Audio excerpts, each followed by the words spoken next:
พี่ทะเลสวัสดีครับสวัสดีครับ อันเนี้ยพี่ทะเล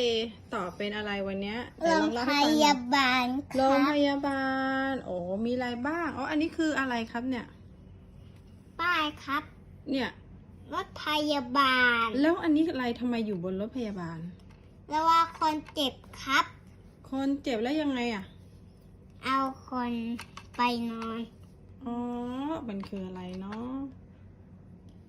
มันคือเปลเหรอนี่เดี๋ยวสอนให้ดู ไหนทำให้ดูหน่อยครับ ขามันจะติดอย่างนี้นะครับอย่างนี้ มันคือเปลเหรอ เป หามใช่ไหม นี่ขาติดแบบนี้ครับ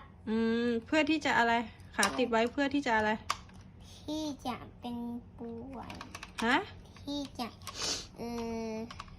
ทำไมต้องเอาขาติดเปลเพราะอะไร เพราะว่าจะนั่ง รถพยาบาลมาแล้วหวอดังโอ้วิวาวิวาวิวาคนเปิดมาแล้ว ขอเล่นก่อน และอันนี้คือห้องอะไรเนี่ยที่นอนกันอยู่เนี่ย ห้องนอนครับ ห้องนอนของอะไร ของคนป่วย แล้วในห้องนอนมีอะไรบ้างเนี่ยลูก มีเยอะแยะเลยครับ มีอะไรบ้างมีอะไร ข้าวโพด ข้าวโพดให้ใครกิน ให้คนกินข้าวโพดมีประโยชน์ครับ แล้วมีอะไรอีกเนี่ยในห้องคนป่วยเนี่ย คุณหมอ คุณหมออยู่ไหน อยู่นู่นครับ ไหนอยู่ไหนน่ะ อยู่นี่ อยู่นี่แล้วคุณหมอกำลังทำอะไรนะ ตรวจคนไข้ครับ คนไหนคือคนไข้ คนนี้ครับเสื้อสีแดงหมวกสีด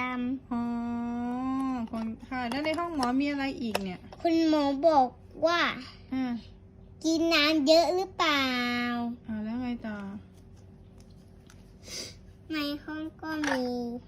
ขอเล่นก่อนครับ แล้วที่คนยืนเยอะๆเนี่ย คนยืนรอเยอะๆเนี่ยรออะไรกันนะครับ ต่อแถวกันครับ ต่อแถวทำอะไรอะครับ ต่อแถววัดครับ ต่อแถวทำอะไรนะ วัดไข้ครับ ต่อแถววัดไข้แล้วทำไมมีร่มด้วยอะ ก็ฝนตกไงครับ แล้วในโรงพยาบาลมีอะไรอีกอะครับ ขอเล่นก่อนที่ แล้วนี่คือห้องอะไรเนี่ย มีเสาไฟเนี่ย ห้องพยาบาลครับมีเสาไฟจะให้เห็นครับ แล้วมีอะไรอีกนะมีเสาไฟแล้วมีอะไรเนี่ย เอานกติดด้วยดีกว่า นกติดด้วย นกติดนะ ตายแล้วนะตายแล้ว อันนี้คือห้องอะไรเนี่ย มีชักโครกเหรอ ห้องน้